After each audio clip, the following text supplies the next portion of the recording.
आज की ये सुपर क्विक इजी हेल्दी व्रत friendly no cook no sugar high protein dessert recipe अगर आपने एक बार बना ली तो आप यही कहेंगे कि इतनी सिंपल सी डिश इतनी टेस्टी कैसे हो सकती है। मेरी गारंटी है कि अगर आपने एक बार इसे खाना शुरू किया तो आप खुद को रोक नहीं पाओगे। रेसिपी अच्छी लगे तो प्लीज लाइक शेयर और सब्सक्राइब जरूर करें। तो आइए रेसिपी को शुरू करते हैं। इसके लिए मैंने 1 कप मखाने ले लिए हैं। ये फॉक्स नट्स भी बोलते हैं इन्हें। ये ना प्रोटीन कैल्शियम और फाइबर से भरपूर होते हैं। ये हार्ट किडनी और डायबिटिक फ्रेंडली है, एंटी एजिंग और एंटी इन्फ्लेमेटरी प्रॉपर्टीज है, तो ये अर्थराइटिस और वेट मैनेजमेंट में भी काफी हेल्प करते हैं। इसको मैंने क्रिस्पी होने तक रोस्ट कर लिया है और फिर इसको हल्का ठंडा करके मिक्सी जार में डालकर इसका एक पाउडर बना लिया है। इस तरह से मखाना को ड्राई पीस लेने से ना हमारी पुडिंग एकदम क्रीमी बनेगी और सारी चीजें अच्छे से ब्लेंड हो जाएगी। अब आधा कप हमें गाढ़ा दही लेना है।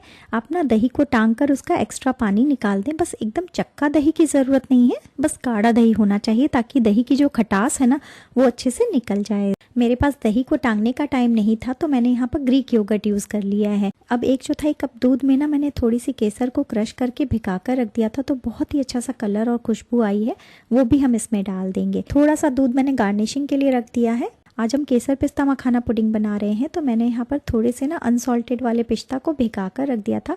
उसके छिलके निकाल कर हम उसको भी डाल देंगे इसमें, और साथ ही में 3 से 4 इलायची के दाने इसमें ज़रूर डालें। अब मिठास के लिए आप चाहें तो इसमें चीनी या गुड़ भी डाल सकते हैं। मैंने आज शहद डाला है, 2 से 3 चम्मच के करीब शहद इसमें लग जाएगा। क्या आपको पता है कि हनीकॉम्ब को किस तरह से यूज़ करते हैं?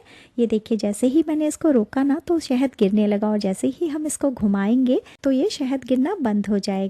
क्या आपको ये पता था? मुझे कमेंट करके ज़रूर बताएं। बस सारी चीज़ों को अच्छे से हम ब्लेंड कर लेंगे स्मूथली, और ये हमारा बहुत मज़ेदार सा मखाना पुडिंग रेडी है। इसमें कोई कुकिंग की भी ज़रूरत नहीं थी, बहुत ही फटाफट से बनता है और इतना ज़्यादा टेस्टी कि मैं आपको बता नहीं सकती। व्रत में तो आप ये खा ही सकते हैं, लेकिन अगर ऐसे नॉर्मली भी आपको ना स्वीट खाने की क्रेविंग हो ना तो आप इसको फटाफट से बनाएं और मज़े से एंजॉय कर सकते हैं। मैं इसे थोड़ा सा गार्निश कर रही हूँ केसर वाले दूध से। थोड़ा सा चॉप किया हुआ पिस्ता डाला है, थोड़ी सी ना गुलाब की पंखुड़ियाँ डाल दी है। आज जैसे मैंने केसर पिस्ता फ्लेवर बनाया, आप इसको कोई भी मनचाहा फ्लेवर दे सकते हैं। आप चाहें तो इसमें फ्रूट्स भी ऐड कर सकते हैं। अब इसे ना 2 से 3 घंटे के लिए फ्रिज में हम एकदम चिल कर देंगे और ये हल्का सा सेट भी हो जाएगा, तो बड़ा मजा आएगा इसको खाने में।